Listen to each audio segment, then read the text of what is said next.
Thank you very much, Laura, and thank you for inviting me to your inauguration conference for the Just Now. It's exciting. It will be exciting to follow you. Yeah, I will talk about the biodiversity crisis and how to make peace with nature. And I will explain a bit about what is biodiversity. Since, please, next slide. Just a second, Maria. We can't Yeah. hear you really well. We might change the speaker outlet. So Is this better? Yeah, it's better now. Okay, we take it without the settings then. Okay, thanks. No, please, thank you. Sorry for that. But could someone change the slide? Yes. Next slide.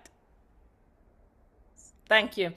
Here you are. Yeah, we often, I guess, you will be, as I see in the program, also talk a lot about the climate crisis, what you need with. But in fact, we nowadays, and UN talks about the triple planetary crisis: the climate action needed, the nature crisis, and just recently there's now coming up a panel of chemical and pollution that will be kind of complete this triangle, so to speak.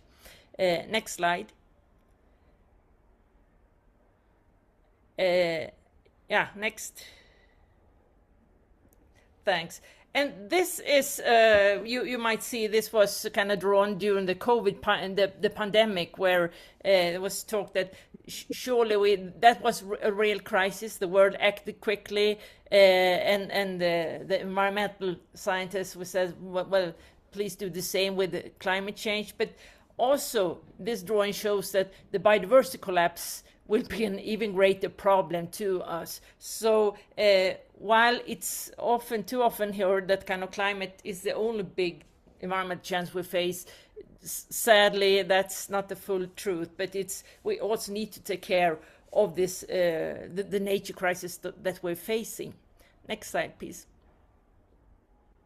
There is a lesser known panel for biodiversity and ecosystem services, a baby sister, or at least teenagers, you can say now, of the climate panel IPCC, and that is IPBES, Intergovernmental Science Policy Platform for Biodiversity and Ecosystem Services.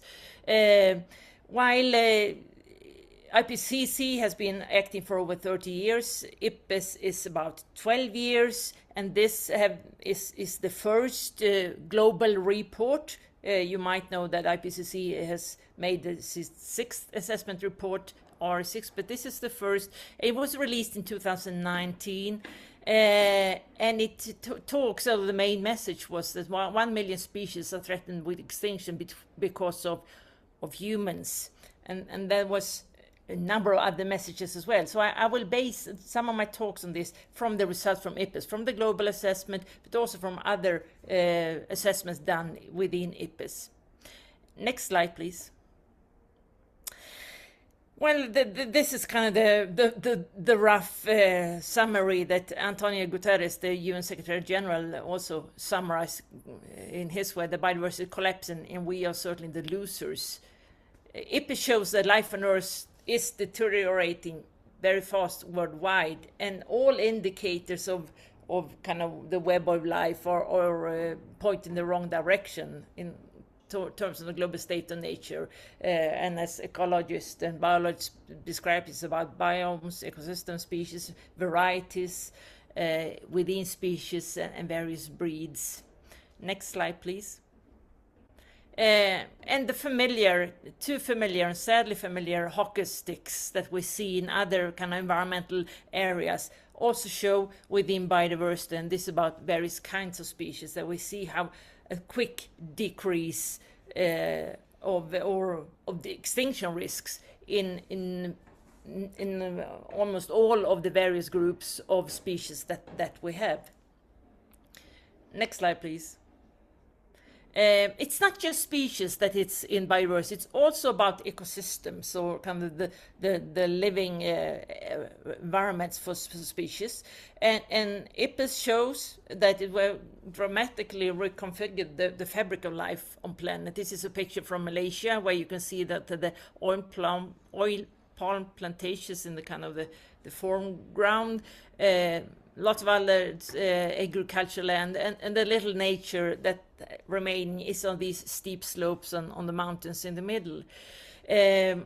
It's not to say that we haven't gained from being able to produce more food and fiber and energy for a growing world population, but one could question ourselves, how could we ever think this would not affect the web of lives that we all depend on? Next slide, please. Also, the biodiversity is not just, and work is not just of wild species, but it's also about the varieties of breeds and domesticated plants or domesticated animals. And there we also see a sharp decrease, which makes us more vulnerable to various pests or diseases that comes, and also to the climate change that we know will come, whether we will manage it or not. There's still it will take a time until we change the curve to point the right direction. Next slide, please. Sorry to give you a very broad overview, but this is also to get a sense of what the nature crisis is about. And this, my picture, they all came in one I see now, but it shows that there's a great spatial variation in the kind of living environments that we have on Earth. In the background that's now covered with the llama animals, I have 4 pictures from various kinds of grazing lands in my own home country, Sweden, which have their own unique kind of settings and their own unique way of management as well, because biodiversity is not just the wild land, but it's also to a large extent in many places, not the least Europe, co-created by thousands of years of grazing, or thousands of years of many thousands of years of interactions between humans and the rest of nature. And the front picture then showing a totally different environment in Latin America, with their kind of social ecological system. And this is important to think of, because unlike climate change, and I certainly would not say that it's easy to change that, we've heard from the previous speakers, but there's no CO2 equivalent in biodiversity. So we need to have good living environments all over the globe. We cannot kind of exchange species in the Amazons for one in the Swedish mountains, where it's much less species rich, but still we need ecosystems intact there as well, or as intact as possible. So that makes it even more trickier to work with biodiversity, because it's so complex. Next slide, please. It's also very much connected to the livelihoods and the justice that I understand is a part of your research project, because it shows in the kind of the IPBES reports that the world, due to it's becoming much more interconnected, it's also becoming increasingly unequal. And the gains I was talking about before, that we gain from we produce more food, fiber, and energy, it has mainly been a gain for the rich of us on the globe, while marginalized people, poor people in Africa, mainly then in parts of Asia and certainly in Latin America, have been the loser, or they have at least relative loss compared to us that have many things to choose of in terms of clothes, and we have surplus of food and so on. So the biodiversity, decrease of biodiversity, and the nature crisis also very much connected to in growing inequalities on the globe. Next slide, please. So this is a picture that is then from the global report, showing what has happened. And if we read from the right, the direct drivers that mainly have pushed the loss of biodiversity is land use and sea use changes. I mean, the exploitation of land, the growth of urban areas, infrastructure that kind of fragmented the landscape. It's also direct exploitation that's most serious in marine areas with overfishing. Climate change is certainly an aspect that will also be expected to grow as a direct driver. Pollution, invasion of alien species, and these are of course interconnected in various ways. where we need to deal with, what we need to deal with to change this is to work with the indirect drivers. It takes humans to make peace with nature. Look at those aspects of demographic and social cultural aspects, how our economic system works, to reconsider the institutional governance, and certainly its place also into conflicts and epidemics that affects our abilities to deal with the challenges. Next slide, please. This is kind of a concluding figure for IPBES. I will zoom in to bring you into details, but it's about how can we turn this gray-blue arrow in a way that we have a fruitful and promising green-blue planet, the thriving green-blue planet. And all the kind of little people there shows that we need to do this together, and we need to work with various kinds of interventions at various leverage points. Next slide, please. So intervention that is proven to be able to generate transformative change. That's about incentives and capacity building in doing so. It's also about mainstreaming and also working across sectors, both in the industry and also very much so in the government. Cross-sector cooperations. We also need to work with preemptive actions, not wait until the catastrophes or the decline has happened, but see how can we have proactive methods. We need to be better to take decisions and work how to take decisions under uncertainty. I mean, this is complex, and we cannot wait until we have all the answers. But we need to do a kind of adaptive work with these issues. Inclusive and adaptive, surely. That's also important. And we need to enforce environmental law and their implementations. There are, in the globe, more environmental laws that kind of better than I mean, if those came into enforcement and we could handle better the corruption in many areas, then we would be better off. Next slide, please. Leverage pointers, and you might notice this is not that much about biodiversity, it's about humans and how we relate to each. We need to discuss more visions of a good life that connects to the next bullet, that doesn't include so much of material consumption and waste. This famous British report on prosperity without growth certainly is kind of emphasized in the results also of IPBES.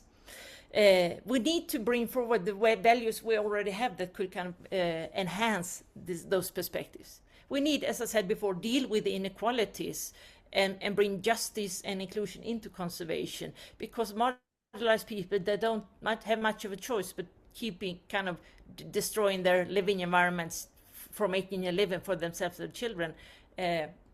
We need to give them good conditions to have alternatives to that. As for business, we need to internalize externalities and better see where is the damage made and make that a cost for businesses. We surely need innovations and investments, and we need better education and knowledge sharing in how we find new ways forward. So this is not just kind of we need to go backwards. This surely means we need to go forwards. Backwards is very hard to go, nevertheless. So getting a bit into economics. Next slide, please, since I know Laura is that's the field. What IPBES concludes is that we need to find better ways kind of for building a sustainable economy and steering away from the limited paradigm of economic growth. And sure, there are a lot of works going on there, but that is also emphasized by IPBES. And this needs also this search for other indicators and shift beyond standard economic indicators that could capture more of quality of life, long-term views of economics. This bullets I had before on various values. Next slide, please. And some general principles would then be to better connect between various sectorial policies, include a larger diversity of actors to be kind of active or take share of finding solutions. For policymakers, it is taking the responsibility to mainstream biodiversity in various sectors, take away the perverse incentives that's still out there, both for biodiversity and certainly also so for climate change. So there's kind of the synergy between them here. And promote instruments that make payments, as just the previous speaker presented for climate change. Those needs to be also more developed for biodiversity. Internalize external costs and also make nature deterioration pay when this comes to international trade. Next slide, please. Well, for businesses, if we talk to business, I'm not sure if you have business administration or what you call accountants in the group there, but take precautionary actions and invest in environmentally friendly technology. But also look at circular economy. And you hear some of these are gains also both for biodiversity and for climate change. It's not always a perfect match, but in many cases there are. There are a growing number of environmental and social certifications on the market, so these needs to be enhanced, and there's work going on them. Strengthen the competence in decision making on these in the field of complexity and uncertainties. We cannot just take one field at a time, because that will be one environmental problem at a time. Sadly, we need to look at them all at the same time, not to be counteractive. And since justice and biodiversity is linked together, corporate social responsibility is important. Next slide, please. IPBES has done a more thematical report on values and the valuation of nature that shows that there's a very heavy dominance of kind of economic valuation of nature, and we need to broaden and highlight the way of value nature that kind of is not just about economic decisions, but also brings in other perspectives. That also, importantly, also for this justice aspect, encompasses the richness of people's relationships with nature. As we do relate to nature differently, we need to find solution, also acknowledge and look into the various kind of qualities of these relations, and not always look for one kind of figure for it, but being able to look at narratives and take into account what cannot be measured. Next slide, please. What's worked on now in IPBES and will hopefully come next year is a thematic report on business and biodiversity, which there are a number of experts now looking into how do businesses depend on and impact biodiversity. And so keep your eye open for that, because we hope that will kind of bring new ways, kind of new perspectives forward, or highlight, like IPCC, IPBES works with. It's not doing primary research, but they kind of compile and assess existing knowledge. What I would like to end with here is, next slide, to show a work. It's a research program we're engaged with in the School of Business Economics and Law in Gothenburg, and it's about finance and biodiversity, funded by a big Swedish environmental funder called Mistra, and the research program is called Biopath. And here we work interdisciplinary, combining ecologists, corporate researchers on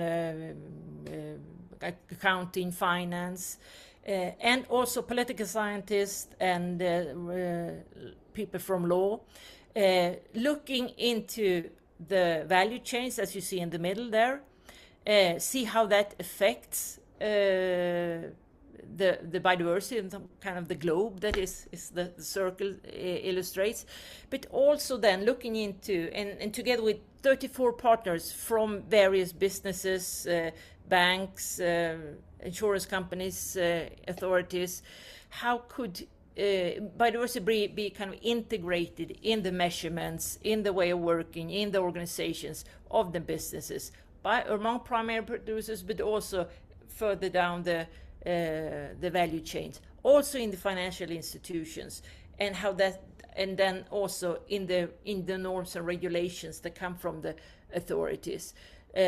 So and my role is a kind of an interdisciplinary broker, really, because biological researchers and finance researchers have very seldom spoken to each other from before. So this is also a huge learning process on kind of how can we come together and deliver scientifically solid solutions from a number of various disciplinary perspectives, which I understand you're also doing in the JusTN0W.